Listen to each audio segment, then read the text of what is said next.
Shalom saudaraku, kembali lagi berjumpa di live study sebab orang yang berhenti belajar, berhenti bertumbuh. Sebelum kita memulai pembelajaran kita, mari kita bersatu di dalam doa. Bapa yang baik, kami mohonkan hikmat Tuhan, Roh Kudus, Engkau sumber inspirasi kami untuk mengajar di tengah-tengah kami. Dengan kerendahan hati kami datang ke tahta-Mu. Dalam nama Tuhan Yesus kami berdoa, amin. Saudaraku, pada kesempatan ini kita akan belajar dari Injil Yohanes pasal yang kedua. Kita masih meneruskan ya. Ayat yang pertama sampai dengan ayat yang ke-12. Ayat 1 sampai ayat yang ke-12. Ini tentang perkawinan di Kana, satu mujizat yang saudara pasti sudah pernah sering dengar khotbahnya dari banyak pendeta ya. Ini salah satu kisah yang paling terkenal dari mujizat-mujizat Tuhan Yesus, karena inilah mujizat yang pertama kali yang dilakukan oleh Tuhan Yesus. Mari kita mulai di ayat yang pertama.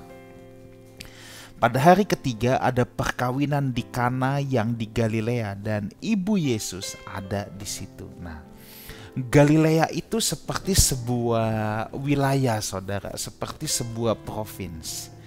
Kana adalah kota yang terletak di wilayah itu, di wilayah Galilea itu ya.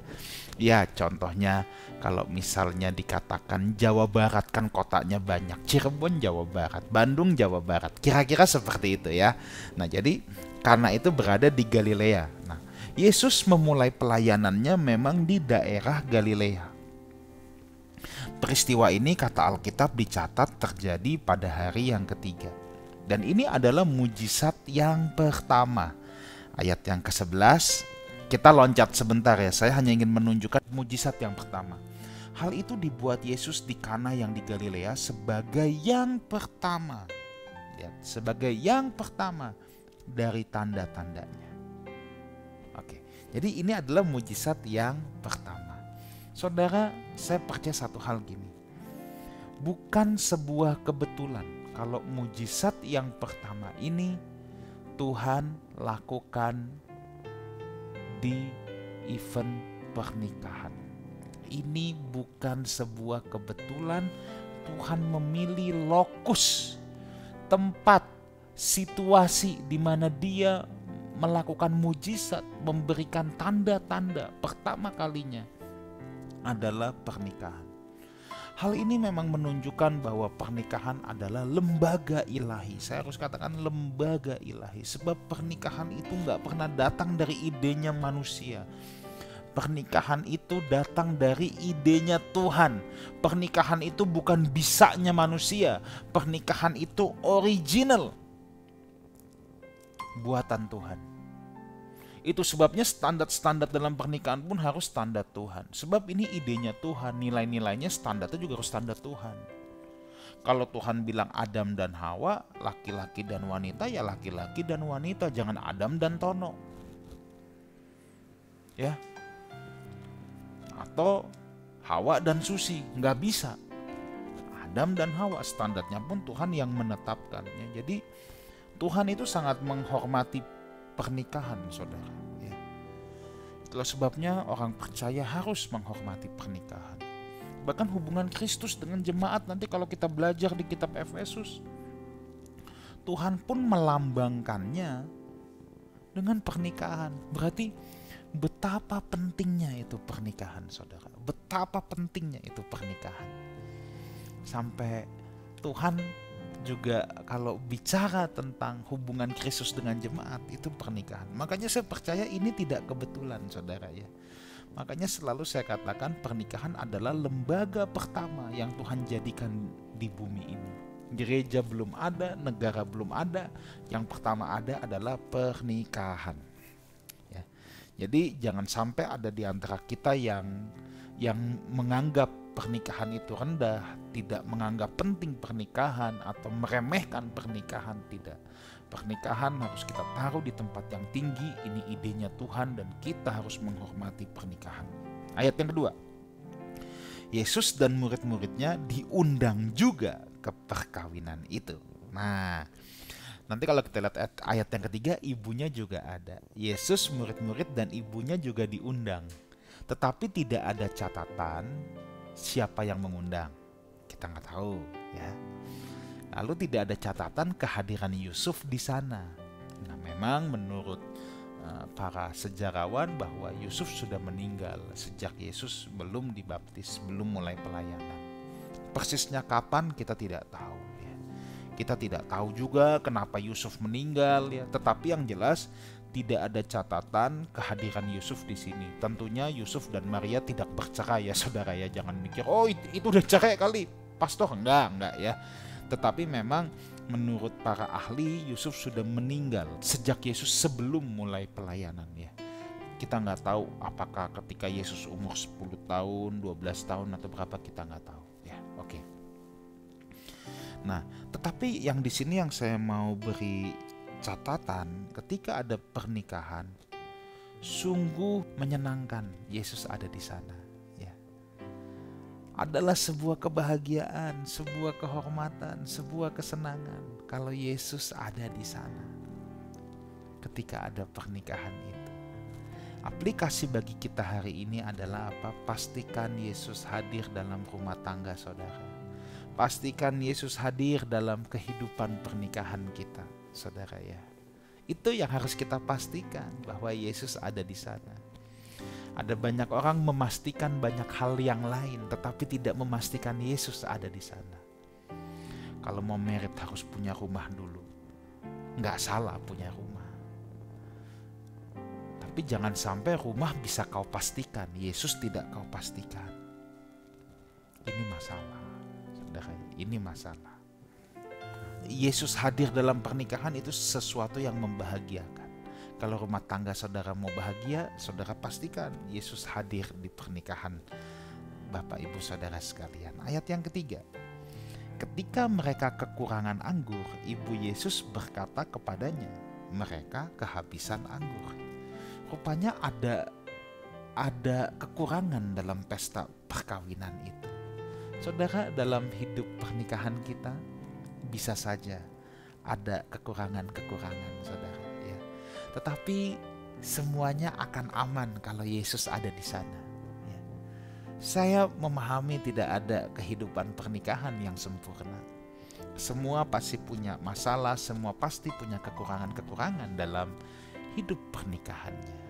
Tetapi yang saya ingin katakan, kalau Yesus ada di sana, Yesus pasti dapat melakukan yang terbaik untuk pernikahan Bapak Ibu Saudara sekalian.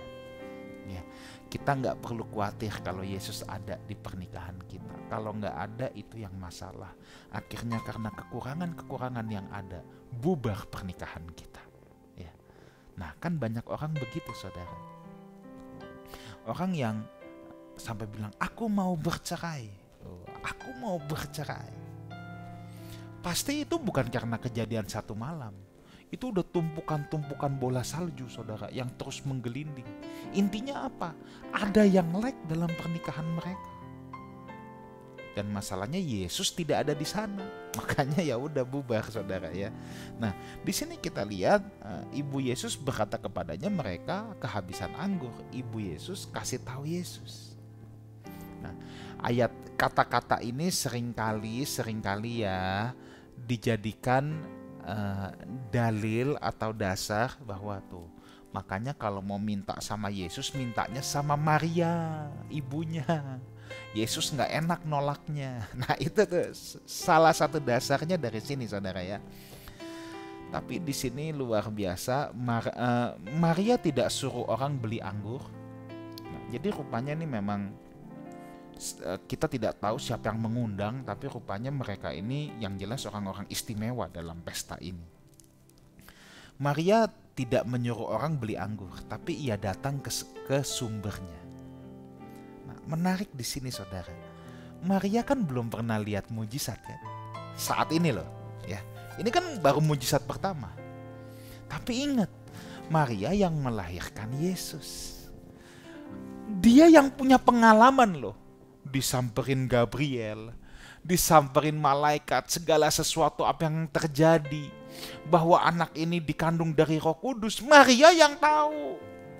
Maria belum pernah lihat mujizat, Yesus belum bikin mujizat saat ini, tapi dia tahu siapa anaknya dia. Makanya ketika ada masalah, Maria nggak suruh orang cepet-cepet beli anggur, tapi dia datang ke anaknya, datang ke sumbernya langsung. Nah, oke, ayat yang keempat. Kata Yesus kepadanya, "Mau apakah engkau daripadaku, Ibu? Saatku belum tiba." Nah, ini menarik saudara ya. Kalau dengan bahasa sehari-hari, ya terus kalau anggurnya habis, Ibu mau apa? Yesus bilang, saatku belum tiba. Nah, ini saatku belum tiba ini punya apa saudara namanya ya? Punya beberapa pengertian. Saatku belum tiba. Ini punya beberapa pengertian. Ya. Nah, Pastor Ruli pernah menceritakan kepada saya dari pendekatan sosio-budaya, dan menurut saya itu menarik, saudara ya. Menurut saya itu menarik. Jadi pada zaman dulu, karena orang-orang Israel itu adalah orang-orang yang sangat senang belajar, saudara. Mereka adalah orang-orang yang sangat tekun dalam belajar. Itulah orang-orang Israel ya. Mereka tekun dalam belajar, sampai-sampai di pesta perkawinan pun pasti ada di pojokan-pojokan gitu, atau ada di satu tempat di mana beberapa orang berkumpul dan saling bersoal jawab, saling belajar. Nah, jadi bisa ada kemungkinan kalau penafsiran sosio budaya, Maria ibu Yesus datang, itu mereka kehabisan anggur. Nah, Yesus lagi di kumpulan ini, di kumpulan orang-orang yang sedang belajar bersama di kondangan itu, saudara. Saatku belum tiba, giliran Yesus untuk bersoal jawab belum tiba. Itu saudara, itu maksudnya ya. Yesus belum dapat giliran untuk bersoal jawab. Nah, tetapi memang kebanyakan kita mengartikan pada saatku membuat mujizat, belum waktunya. Belum waktunya. Nah, ini nggak perlu dipertentangkan. Inilah buat saya adalah kekayaan firman Tuhan. Kita bisa melihat satu ayat bisa dari berbagai angle.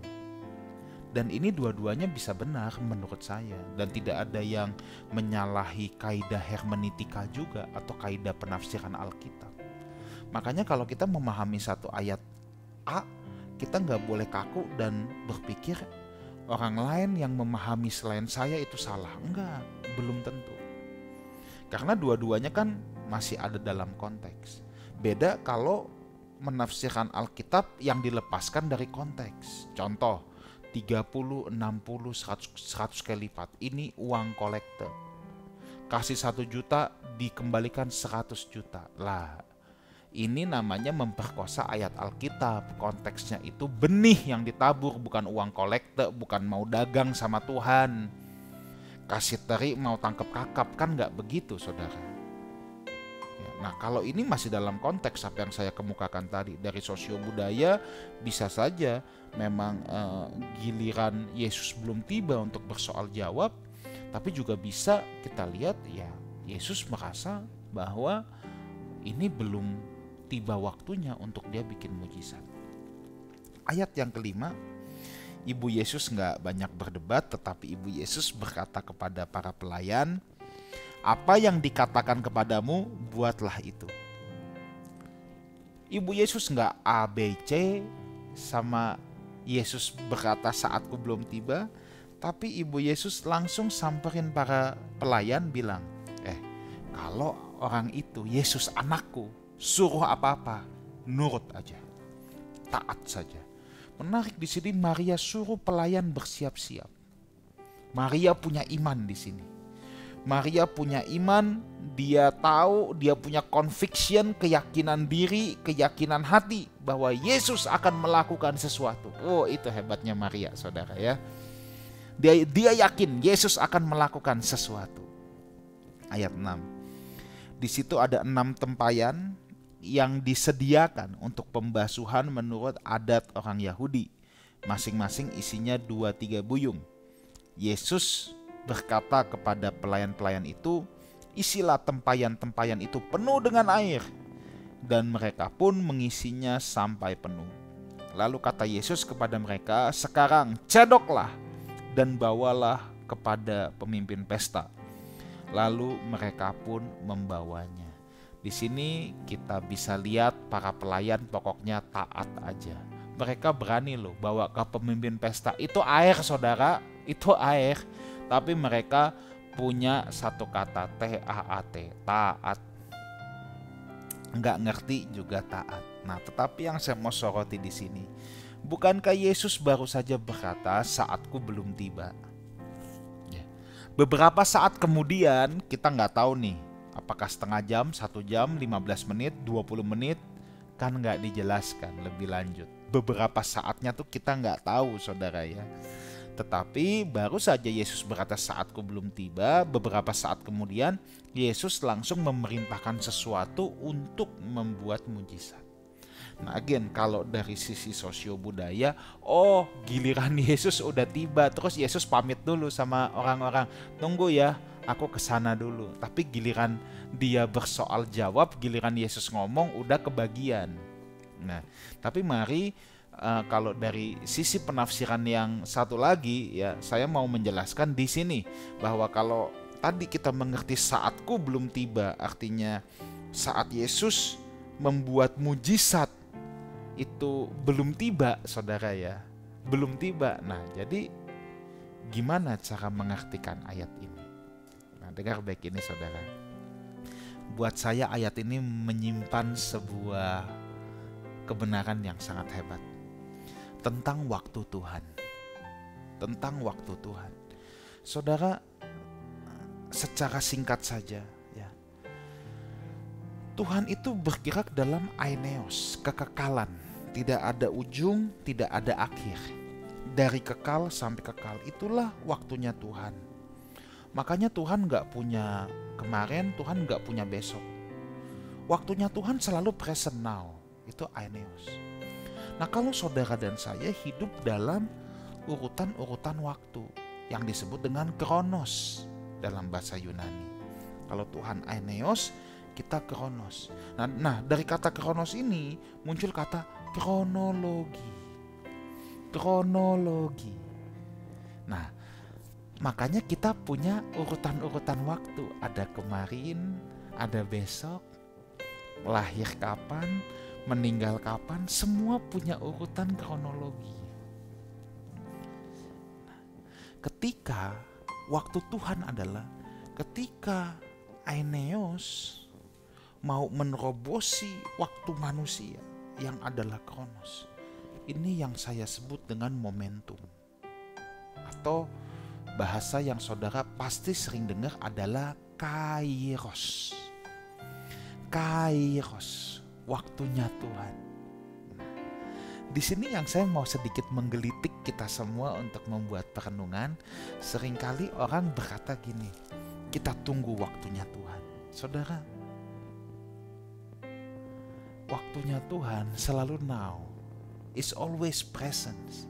Persoalannya, kita siap atau enggak? Tuhan menunggu saudara dan saya siap. Tuhan itu bisa bergerak kapan saja. Persoalannya, kita siap atau tidak? Seringkali kita tidak siap.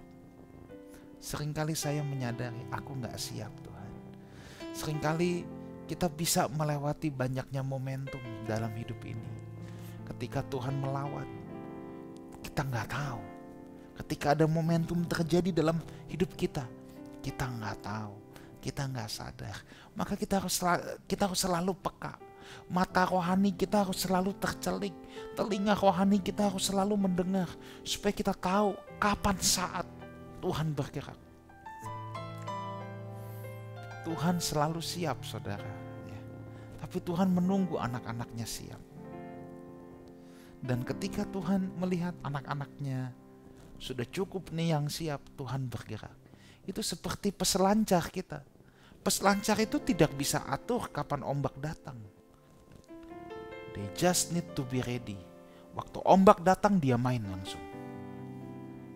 Nah, waktu Tuhan juga seperti itu saudara. Jadi Maria ini luar biasa sangat mengenali. It's okay. Dia cuma suruh para pelayan bersiap. Gak tahu kapan. Begitu momentum itu datang. Ya, Kita nggak tahu berapa lama kemudian setelah Yesus ngomong saatku belum tiba. Tetapi begitu Tuhan bergerak, mereka semua siap. Kita nggak pernah tahu kapan Kairos itu terjadi. Tugas kita adalah siap. Ya, tugas kita adalah siap.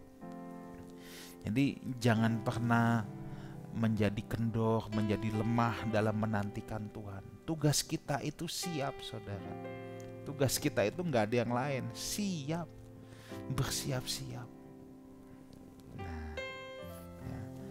Ayat ke-9, setelah pemimpin pesta itu mengecap air yang telah menjadi anggur itu, dan ia tidak tahu dari mana datangnya, tetapi pelayan-pelayan yang mencadok air itu mengetahuinya.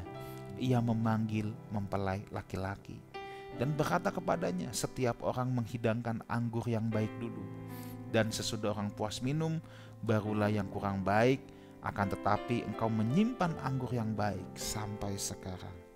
Wah, peristiwa ini juga sangat membanggakan, menyenangkan untuk tuan rumah, untuk mempelai yang nikah. Biasanya orang kasih yang enak, lama-lama gak enak. Ini justru yang paling enak, yang paling belakang. Tetapi yang saya mau katakan di sini adalah pastikan Yesus hadir dalam pernikahan kita. Kalau Yesus hadir, kekurangan apapun kita, Yesus bisa menolong. Tuhan bisa menolong. Dan kalau Yesus hadir, selalu ada anggur yang manis. Sehingga kalau orang bilang, menikah mah enaknya cuma 2 tahun pertama, cuma 5 tahun pertama. Coba ntar lihat kalau udah 15 tahun, kalau udah 20 tahun, kayak apa itu pernikahan. Itu ciri-ciri orang yang gak ada Yesus dalam pernikahannya. Kalau orang yang ada Yesus dalam pernikahannya, saudara, seperti anggur tua yang semakin disimpan, semakin baik, semakin disimpan, semakin berkualitas. Jadi kalau saudara, perasaan cinta saudara, ya, kecintaan saudara sama pasangan saudara tidak bertumbuh, kita harus periksa loh pernikahan kita. Pernikahan dalam Tuhan harusnya semakin hari kita semakin mencintai pasangan kita. Ya, bukan makin luntur, harusnya menjadi semakin baik, semakin kuat. Ya. Nah, ayat 11-12, hal itu dibuat Yesus di Kana yang di Galilea sebagai yang pertama dari tanda-tandanya, dan dengan itu ia menyatakan kemuliaannya kepada murid-muridnya, dan murid-muridnya percaya kepadanya. Sesudah itu Yesus pergi ke Kapernaum bersama-sama dengan ibunya dan saudara-saudaranya dan murid-muridnya, dan mereka tinggal di situ hanya beberapa hari saja. Kalau Tuhan memberikan sesuatu, Tuhan pasti memberikan yang terbaik. Untuk apa? Untuk menyatakan kemuliaan Tuhan. Bukan untuk kemuliaan kita, saudara, tapi untuk kemuliaan Tuhan. Dan hal ini pasti sesuatu banget untuk ibunya, untuk saudara-saudara Yesus, untuk murid-murid. Yesus kan punya adik. Yang nulis kitab Yudas itu adalah Yudas adik Yesus, ya. Kalau saudara lihat kitab Yudas sebelum kitab Wahyu, itu adalah Yudas adik Yesus. Jadi pengalaman dengan Tuhan ini pasti menjadi hal yang sesuatu banget untuk ibunya, adik-adiknya, untuk murid-muridnya. Dan di situ nama Allah dipermuliakan. Tuhan Yesus menyertai kita semua. God bless you all. Mari kita berdoa. Kami bersyukur untuk kesempatan pada saat ini. Hamba-Mu berdoa, kiranya Yesus hadir dalam pernikahan setiap anak-anak-Mu yang menyaksikan acara ini. Terima kasih, dalam nama Tuhan Yesus kami berdoa. Amin. Saudaraku, ibadah umum Sunday Service dari Lifehouse Community ada di Wang Plaza, Jalan Panjang, Kafling 17. Itu di Kedoya, ya, di depan Taman Ratu, seberangnya Sunrise. Setiap jam 10 pagi, hari Minggu jam 10 pagi. Ada sekolah minggu, ada teens, di bawah juga banyak restoran. Saudara habis ibadah bisa makan bersama-sama dengan keluarga. Saya tunggu kehadiran saudara di Sunday Service kita. Kiranya Tuhan menyertai kita semua. Sampai jumpa minggu depan di Life Study, sebab orang yang berhenti belajar berhenti bertumbuh. God bless you.